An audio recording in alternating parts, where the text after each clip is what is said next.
গাবতলী উপজেলা বিএনপির সম্মানিত সদস্য, গাবতলী পৌরসভার সাবেক 3 বারের সফল পৌর মেয়র বড় ভাই সাইফুল ভাই। এখানে আরও উপস্থিত আছেন গাবতলী পৌর বিএনপি সাংগঠনিক সম্পাদক।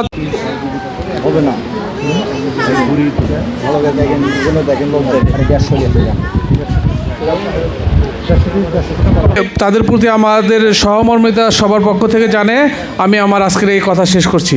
আসসালামু আলাইকুম।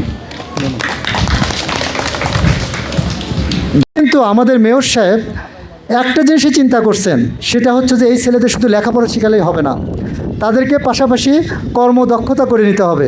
এই জন্য তিনি এখানে পাশাপাশি হস্তশিল্প, কারিগরি শিক্ষা, কম্পিউটার শিক্ষা, মোবাইলে ইঞ্জিনিয়ারিং শিক্ষা, ড্রাইভিং শিক্ষা এবং অনেকগুলো ট্রেড এখানে চালু করছেন, যেগুলোর মাধ্যমে আপনার সন্তান প্রশিক্ষিত হতে পারবে এবং তারা ধীরে ধীরে সমাজের একজন কর্মক্ষম মানুষ হিসেবে পরিণত করতে পারবেন। এদেরকে নিয়ে আমরা সমাজের বোঝা মনে করি, কিন্তু আসলে বোঝা নয়। তাদেরকে দিয়ে আমাদের সরকার এবং সমাজের যারা বিত্তবান মানুষ আছে সরকারিভাবে বেসরকারিভাবে বিভিন্নভাবে তাদেরকে সহযোগিতা করে তাদের দ্বারাই অনেক কিছু গড়ে তোলা সম্ভব, অনেক কিছু করাও সম্ভব যদি তাদেরকে নিয়ে একটু নার্সিং করা যায় বা মনিটরিং করা যায়। এবং আমার সামনে উপস্থিত প্রিয় বিশেষ চাহিদা সম্পন্ন ছেলে মেয়ে অভিভাবক সবাইকে আমি সালাম জানাই, আসসালামু আলাইকুম। আমরা সবাই মিলে করব কাজ এবং এই দেশটাকে সবাই মিলে আমরা স্বয়ংসম্পূর্ণ করার জন্য আমরা কাজ করছি।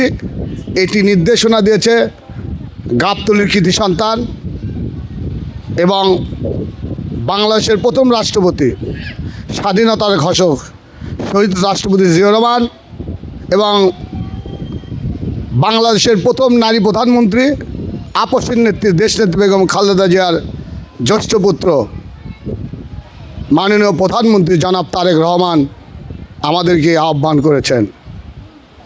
আজকে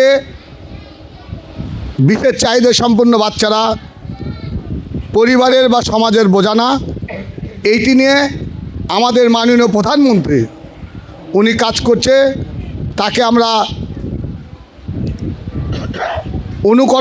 অনুসরণ করি তারই ধারাবাহিকতায় আজকের এই বিশেষ চাহিদা সম্পন্ন বাচ্চাদেরকে নিয়ে মেলন মেলা। আসলে এই বাচ্চারা অনেক, তাদের মধ্যে অনেক প্রতিভা আমি ইতিমধ্যে দেখেছি।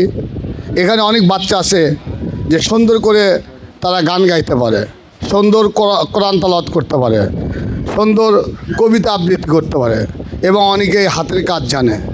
আমরা এই বাচ্চাদেরকে নিয়ে আমরা কাজ করতে চাই, আমরা তাদের পাশে থাকতে চাই। এখানে যারা আমরা আছি সবাই আমরা তাদের পাশে থাকব, আপনাদের সঙ্গে আমরা থাকব, এই বাচ্চাদের সঙ্গে আমরা থাকব। সবাই মিলে এই বাচ্চাদেরকে আমরা কর্মদক্ষ করে তুলব, এইটি হচ্ছে আমাদের মূল লক্ষ্য এবং উদ্দেশ্য। তো এখানে আসলে আমরাও যে উদ্দেশ্য, তাদের যে উদ্দেশ্য সমাজের আপনাদের জন্য কিছু করা, সরকারিভাবে আমরাও একই কমিটমেন্ট যে আপনাদের জন্য কিছু করা। সন্তান বা ভাই যারাই আছে না কেন, সেই পরিবারের জন্য যে অভিভাবক বা যারা নার্সিং করে তাদের জন্য একটু কষ্টদায়ক। সে কষ্টদায়ক আল্লাহ যেভাবে হোক দেখো, এটা অনেক পরিবারই আছে, আমাদের দেখতে গেলে অনেক পরিবারই আছে, আমাদের পরিবারে আছে, মানে অনেক সবার পরিবারে এইরকম আছে।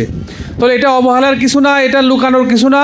আমরা চাবো আপনারা সামনে আসেন, আপনাদের যারা এই রকম শিশু বা বাচ্চা বা যে প্রতিবেশী যারাই থাক না কেন আসেন, আমাদেরকে মানে এই যে শিক্ষার জন্য তাদেরকে একটু আগায় নেন। যারা নিজেরাই স্বয়ংসম্পূর্ণ অনেক ক্ষেত্রে হতে পারে, যদি তাদেরকে বাসায় রাখেন তারা তো এই সেবা থেকে বঞ্চিত থাকবে। তাহলে আপনারা সামনে আসেন, সরকারি তার জন্য বিশেষ সেবাও দেওয়ারও ব্যবস্থা হবে এবং আপনাদের স্বেচ্ছাসেবী সংস্থা, জনপ্রতিনিধি যারা উচ্চবিত্ত আছে বা আমাদের এই যে মেয়র মহোদয়ের মতো যারা শুভাকাঙ্ক্ষী আছে, আপনাদের সেবায় সবাই নিয়োজিত থাকবে।